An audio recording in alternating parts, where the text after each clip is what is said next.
दोस्तों, मैं आपका अपना रामू भारद्वाज। चलो शुरू करते हैं।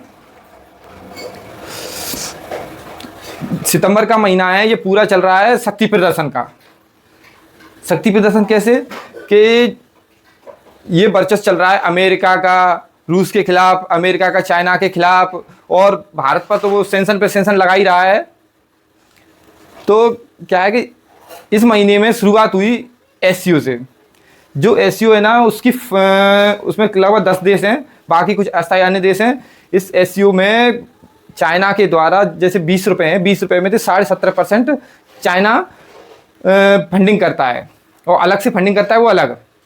अब जिसकी ज़्यादा फंडिंग और उस संगठन में उसका वर्चस्व ज़्यादा।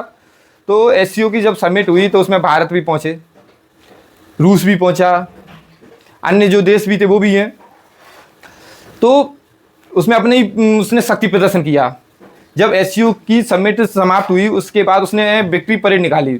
उस विक्ट्री परेड में अपने हथियार और अपनी शक्ति का प्रदर्शन किया। और जो अब मेन चीज़ आप इस तरीके से देखें कि जैसे आप कोई छोटे से युवा नेता, और अगर अपन बात तुम अपनी रखोगी तो तुम्हें कौन सुनने वाला है। अगर वहीं कम से कम हजारों की संख्या में जनता है और आपके बगल में वहाँ का मुख्यमंत्री बैठा है, तो आप जो बोलोगे तो आपकी बात में दम रहेगी। वो जब आपका बात को मुख्यमंत्री सुन रहे हैं तो ये समझो वो और हजारों जनता सुन रही है, तो आपकी बात में दम होगी। तो तुम वापस आके कहोगे कि मानी देखो इतने लोगों ने मुझे सुना, मेरे बगल में बैठे मुख्यमंत्री जी मेरे को सुन रहे थे। ऐसे ही ये संगठन बनाए गए हैं, एससीओ, ब्रिक्स, यूएन, नाटो। पहले डब्ल्यूटीओ हुआ करता था, लेकिन रूस यूएसएसआर का गठन होने के बाद डब्ल्यूटीओ खत्म हो गया। अब इन सारे संगठनों को क्या है कि अपना वर्चस्व दिखाने के लिए बनाया गया है। पहले क्या था, जो यूएन बना था ना, उस समय जो प्रथम विश्व युद्ध, द्वितीय विश्व युद्ध जो जीते हुए देश थे ना, उन देशों को मिला के जो बनाए गए थे। 5 जो सदस्य जो सभी प्रथम विश्व युद्ध, द्वितीय विश्व युद्ध में शामिल थे। भारत इसमें शामिल नहीं था, ना ही इसमें ऐसा कोई देश शामिल है जिसमें जो द्वितीय विश्व युद्ध हारा हुआ हो। ना जर्मनी है, ना जापान है। भारत उसमें शामिल नहीं था तो उसको भी शामिल नहीं किया गया। अब जो जिन पर स्थायी और जिनके पास वीटो पावर है वो वही देश हैं। अब डब्ल्यूटीओ खत्म हो गया, उसके बाद ये यूएन चला। यूएन में अब क्या है कि इनके जो स्थायी सदस्य हैं इनमें भी मतभेद होने लगा है। अमेरिका चाइना चल रहा है, अमेरिका रूस चल रहा है।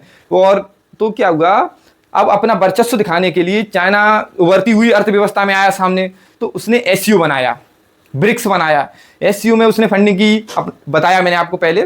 अब ऐसे ही वहां पर यूएन है। यूएन में जो 193 देश हैं, उस 193 देशों में से 25% की फंडिंग स्पेशली अमेरिका के द्वारा की जाती है। उस 25% में अब भाई 193 देश हैं, 25% की अकेली कर रहा है, तो भाई वो जो बोलेगा वही मानना पड़ेगा। दूसरी बात, उस 193 देशों में कुछ देश तो ऐसे हैं जिनकी अमेरिका के समर्थन के हैं, कुछ ऐसे देश हैं जो उसके विरोध में नहीं है, ना समर्थन में है ना विरोध में है, लेकिन उसकी बात सुनते हैं सदस्य। इस वजह से आप कहोगे भारत अब इस समय ऐसा पिसा हुआ है बीच में कि एससीओ में भी है, यूएन में भी है। अब क्या है कि भारत के अमेरिका से संबंध अच्छे थे, अब लेकिन अमेरिका के राष्ट्रपति डोनाल्ड ट्रंप आए हैं, जब से उन्होंने भारत पर हर चीज़ में सेंसन लगाने की वजह से अब वो खुद अपना प्रतिनिधित्व करने नहीं गए। उन्होंने अपने विदेश मंत्री एस जयशंकर जी को भेजा, माने कि भाई जाओ आप वहाँ पर फॉर्मेलिटी करे आओ। ऐसे ही चाइना कभी अब शामिल नहीं होता है यूएन में, क्योंकि पता है कि वो अमेरिका बोलेगा और अपन भी एक फुल पावर है। क्यों सुने उसकी, इसीलिए ना तो कभी रूस जाता है उसमें भाषण के लिए यूएन महासभा में, ना ही चाइना जाता है। वो अपने प्रतिनिधि जैसे उप प्रधानमंत्री, उपराष्ट्रपति या विदेश मंत्री, जैसे रूस भी अपना विदेश मंत्री ज़्यादातर भेजते हैं।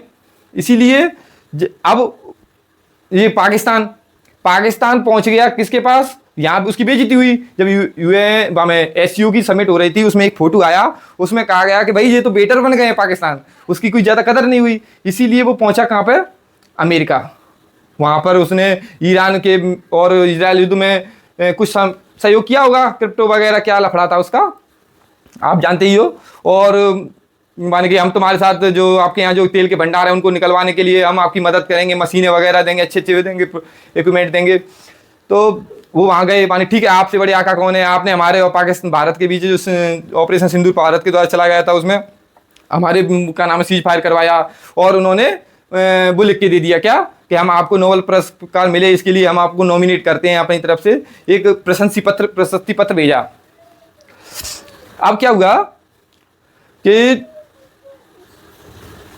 वहाँ पे उसको मान के चलो हमें क्या है ना, हमारा थोड़े बाय बाय हो तो मीटिंग कर लेते हैं, तो उनकी मीटिंग हुई।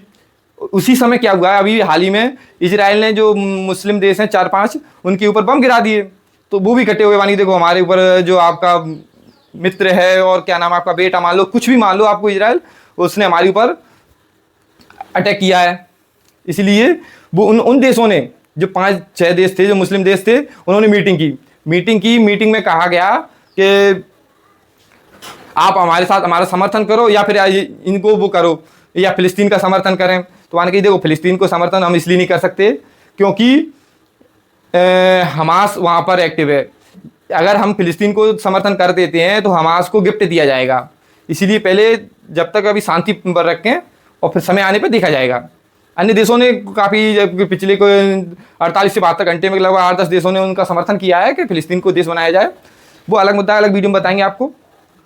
बात चलते हैं यूएन पे जब वो अपनी बात रखने के लिए पहुंचे तो उन्होंने कहा कि अरे भारत के हमने 7 फाइटर जेट गिराए, उन्होंने हमारे साथ युद्ध किया और हम युद्ध जीत गए। अरे अपनी फाइटर जेट गिरा के वीडियो बना के दिखा दिया क्या? या फिर वो तुम्हारे वो जले हुए एयरबेस थे शायद, उनको आप विक्ट्री परेड मानते हो तो हम तो ऐसी विक्ट्री परेड के लिए आपको बधाइयाँ देते हैं कि आप ऐसी विक्ट्री परेड रोजाना करवाएं कि अगर अपने एयरबेस को जला के आप कहते हो हाँ हमने विक्ट्री कर ली।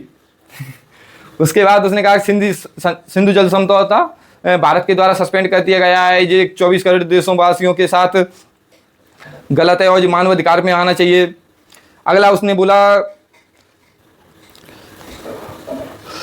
हिंदू कट्टरपंथी। अबे ये सू का नशा करके आया है, कौन सा कट्टरपंथी किया है हिंदू ने?